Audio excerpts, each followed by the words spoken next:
सही कहता, पहले उधर जाता लिया, अब जोन बा इधर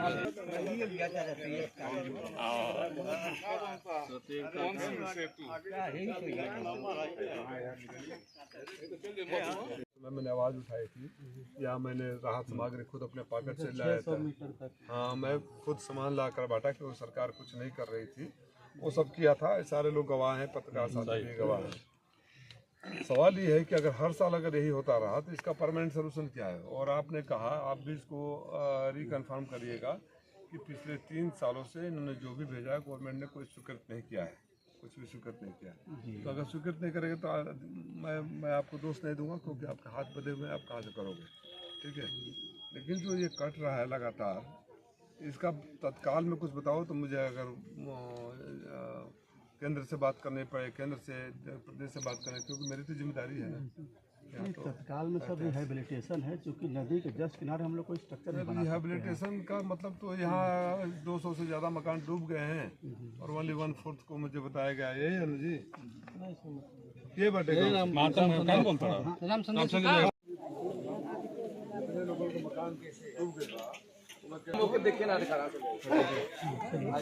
इधर से है मैं और से कहाँ है में जाए। भी स्वीकृत नहीं हुआ, ये भी स्वीकृत नहीं हुआ सर।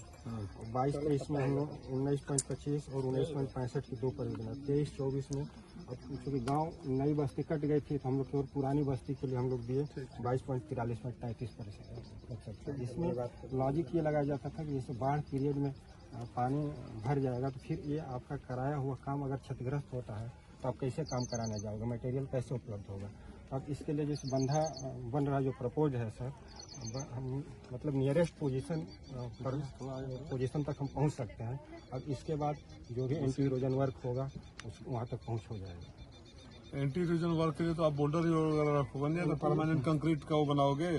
सर बोल्डर जियो बैग होता है सर। इस समय जियो बैग का काम मैक्सिमम हो रहा है सर। जियो बैग और उसको जियो का ट्यूब है और उसका जाली भी है। हाँ जी, वो बोल्डर से भी अच्छा काम कर रहा है इसके जगह पर। कि जो हालांकि वो आपके हाथ में नहीं है कि अक्टूबर तक प्रपोजल देंगे, जनवरी तक बैठक होगी, पैसा आते आते। और यहाँ के जो पूर्व लेखपाल थे तो वे लोग जो लोग पैसा देते थे उनको ज़मीन आवंटित करते थे और उन लोग के खाते में जो पैसा सरकारी कोटे से राहत आती है उसको देते थे। जो पैसा नहीं दिए उनको नहीं मिला। कौन थे लेखपाल?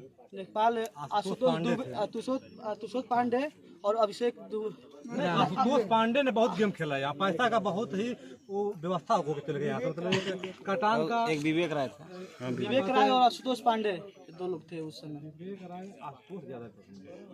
दोनों थे, दोनों लोग थे उस समय। यहाँ की जो जिम्मेवारी थी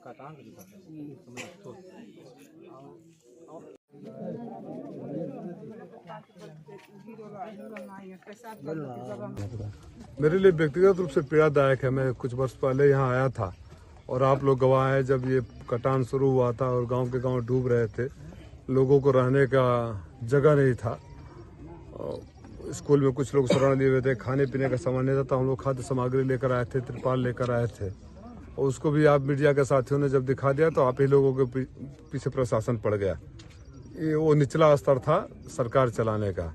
उससे भी विभत्स स्थिति आज ये है कि मैंने तो सिंचाई विभाग के अधिकारियों को इसलिए बुलाया था कि इनसे समझूंगा, अगर ये नहीं कर रहे होंगे तो इनके खिलाफ कार्रवाई की अनुशंसा करूंगा, लिखूंगा, बात करूंगा।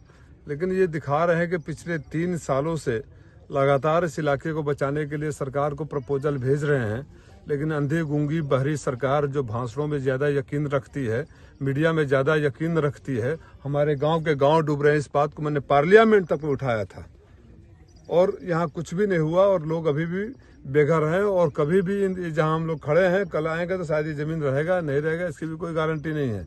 कुछ लोगों को पट्टा के जो मिला था वो आज तक नहीं मिला। तो इससे ज़्यादा संवेदनहीन संवेदनशून्य सरकार क्या हो सकती है। और अगर आप बात उठाओ तो आपके ऊपर कार्रवाई करते हैं, मुकदमे करते। इसलिए आज मैं सांसद के रूप में आया हूँ, अब जरा कार्रवाई ये मुकदमे करें। मैं प्रशासन से बात करूँगा।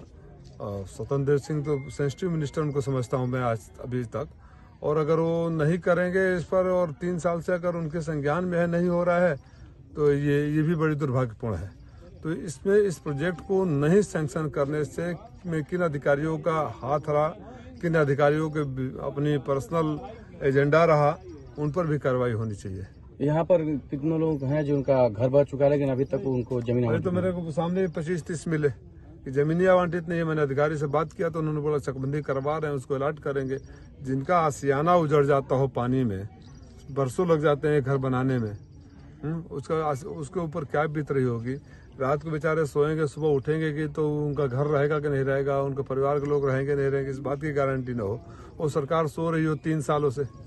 माननीय मुख्यमंत्री जी से भी मैं अनुरोध करूंगा कि आपके पड़ोस का जिला है, आपके बगल में है, इतनी तो संवेदनता होनी चाहिए कि अगर आपके सरकार के पास लगातार 3 साल से प्रपोजल जा रहे हैं तो आपकी कौन सी व्यवस्था है, क्यों हमारे इलाके के लोगों को आप मारना चाहते हैं, इसकी जवाबदेही तो सरकार की बनेगी।